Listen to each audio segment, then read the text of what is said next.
વડોદરા શહેરમાં ગત રાત્રે 1 વાગે પવન સાથે ધોધમાર વરસાદ શરૂ થઈ ગયો હતો। સતત 1 કલાક સુધી મેઘરાજાએ બેટિંગ કરી હતી।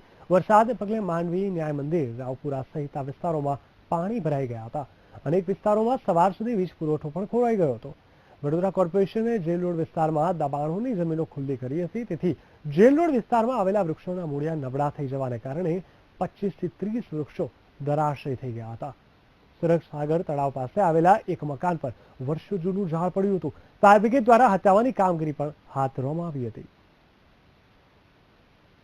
રાતના જે વાવાઝોડાની જે વરસાદના કારણે જે ઝાડ પડવાના જે ઠેર જગ્યામાં રાજમેર રોડ છે, દરેક સિટીની અંદર જે ઝાડ પડવામાં આવેલા છે, લગભગ 40-45 ઝાડ પડ્યા છે। તો અહીંયા મહારાણી ખુશાલચંદ પાસે એક ઝાડ પડ્યું છે મકાન ઉપર, તો એની અત્યારે કામગીરી ચાલે છે। કોઈ જાનહાની થઈ નથી।